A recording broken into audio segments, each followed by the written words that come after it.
dumb leftist take of the day. We have a tweet from Lakota Man. He's like this Native American leftist on Twitter. I actually went back and forth with him like years ago, but he tweeted out this week saying that there's this meme here saying that America is stolen land, shows a Native American, built by people who were stolen from their land, showing a black person. Now, there are many angles from which we could debunk this meme and debunk both the arguments that America's on stolen land or that America was built by slavery. Onto the argument of stolen land, right? America stole the land from Native Americans. First of all, this argument is simply irrelevant. It has no bearing on modern day politics. Okay, white settlers conquered Indians hundreds of years ago. Newsflash, welcome to world history. The fact of the matter, and as brutal as it is, and maybe as perhaps not even morally correct as it is, but the sheer reality and fact of human history is that land, frankly, is the property of he who can control and defend it. We can, of course, talk about the morals of who should own what, but those morals can only be enforced by force, right? By the ability to control and defend that land. And the fact of the matter is that white settlers did conquer this land, and the American nation that they settled and constructed is the ruling entity of this land today. It is what it is. Welcome to planet Earth. And secondly, this argument is contradictory. It's very contradictory because when white civilizations say that they want to protect the sovereignty of historically white lands, what would they say about that in response, right? What would a leftist say? If, for instance, a English person said that if an English person said that England is an Anglo-Saxon nation on Anglo-Saxon land, and therefore we need to stop non-Anglo-Saxons from living here and stop them from taking over the population and stuff. Again, if a British Anglo-Saxon person living in Britain said this, what would you call that? What would the left call that? What would Lakota Man say to that? They would call that alt-right, neo-Nazi, white nationalist. That's what they call it when white people hypothetically say the same thing, right? If a European person says that they want to keep Europe for European people, that's what they would call it. Okay? Just pointing out the standard here. Yet when Native Americans try to stake a historical claim on this continent, that, by the way, is far more outdated and less grounded, suddenly they become the good guys and suddenly their cause becomes noble. What's the difference? This argument is further contradictory with a basic understanding of Native American civilization. Newsflash, if you say that conquest is stealing land, then natives all stole land from each other. We all know this. And it's especially funny because, as you can see, right, this tweet comes from a Twitter account called Lakota Man. Okay? So let's break that down, Lakota Man, because sure, we can make blanket vague statements like, the natives all conquered each other, but I think it would be a much more effective argument to teach Lakota Man the history lesson of his own tribe, the Lakota Sioux. If you know anything about the Lakota Sioux, they, even among Native Americans, had an special reputation that was feared by other natives and obviously feared by the white settlers of conquest, brutality, and mass genocide. Those were your ancestors, Lakota Man, if we want to bring ancestors into this. The Lakota were a war tribe, known for constantly engaging themselves in bloodshed and even building a brief empire at the time based on, guess what? The conquest of other tribes. As just one example, I present to you the story of the Lakota conquest over the Black Hills. This is especially noteworthy, and I bring this up because of the Mount Rushmore controversy, right? Mount Rushmore is in the Black Hills, and if you remember, back in 2020, when President Trump did a speech at Mount Rushmore, many Lakota activists were saying that the Black Hills are stolen land. We need to take down Mount Rushmore, give it back to the Lakota, colonization, etc., etc. You may remember, if you were following politics at the time, this whole Mount Rushmore debate was a very big thing, and to this day, among the many Lakota activists like himself, this is still a big debate. Yet, as we point out, the Lakota actually stole that land from other Indians. As historian Jerome Green points out in American Carnage, Wounded Knee 1890, his book, the Lakota's pursuit of the Black Hills, again, this is where Mount Rushmore is. The Lakota's pursuit of the Black Hills was marked by violence and bloodshed. The Cheyenne, as well as other tribes, were caught in the crossfire of Lakota campaigns to seize, aka steal, quote unquote, the gold-rich hills.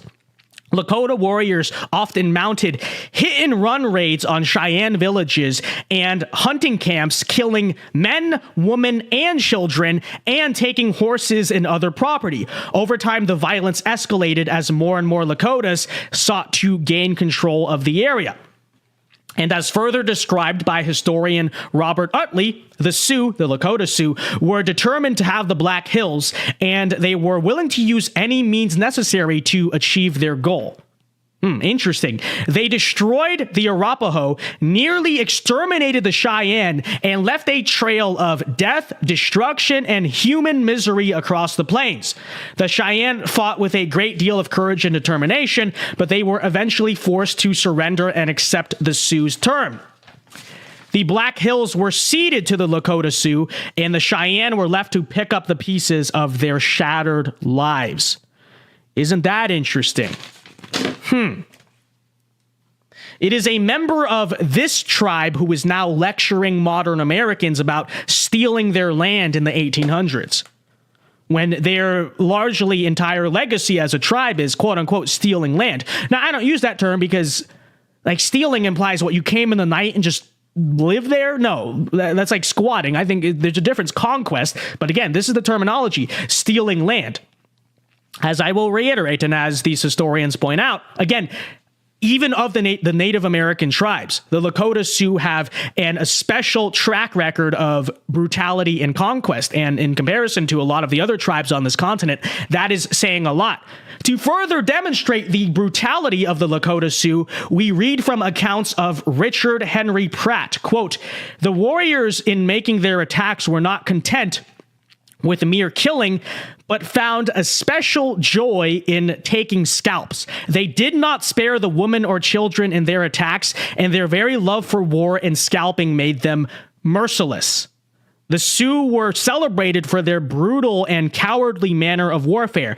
They took advantage of every opportunity to ambush small parties of whites, to burn, destroy, and murder. Their lust for blood, the war dance, and the scalp dance all had their effect among the young, blah, blah, blah. This heathen dance in which the Indian tortures his own flesh and that of others is very harmful to the mind and body, blah, blah, blah. We continue. You get the point, okay?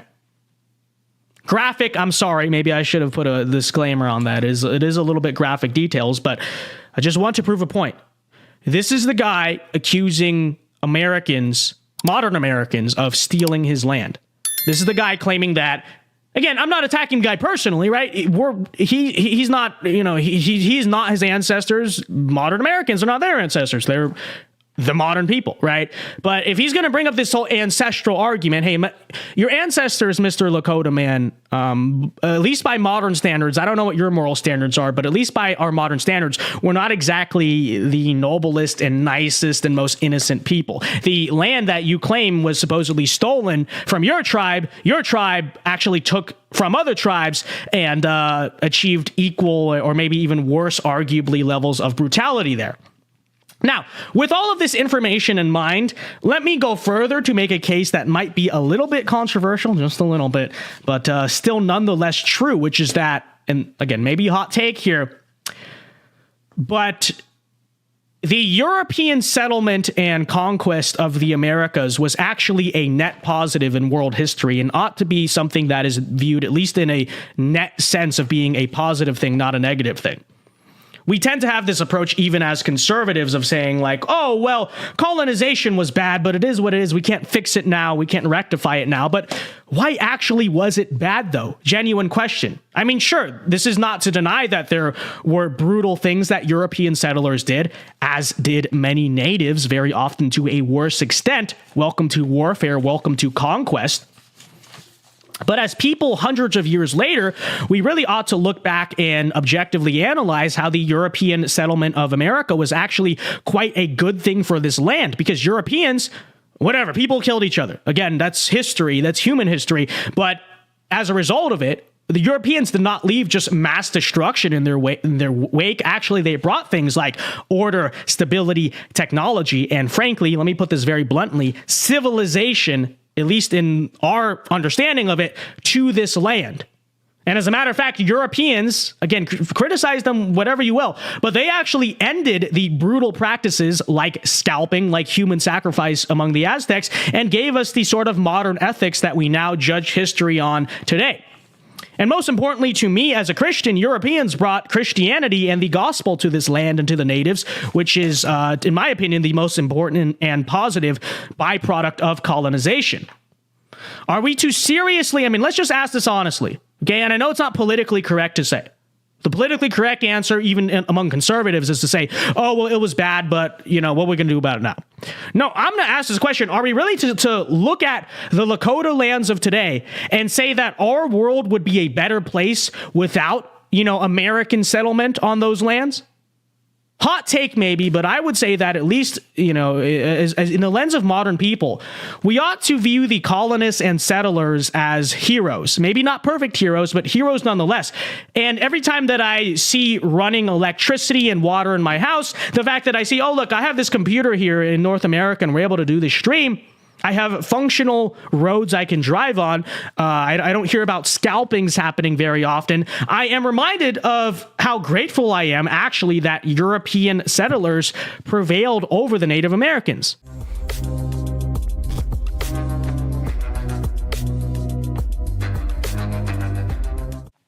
Hey guys, Vince Dao here. Hope you enjoyed that clip from our show. And if you enjoyed it, be sure to check out our other clips and check out the Vince Dao Show live every weekday of the night at 8 p.m. Eastern Time. This has been the first week of the show. It's been going great. The people have been loving it. So again, 8 p.m. Eastern Time live Mondays through Fridays here on YouTube. You do not want to miss it. Thanks and God bless.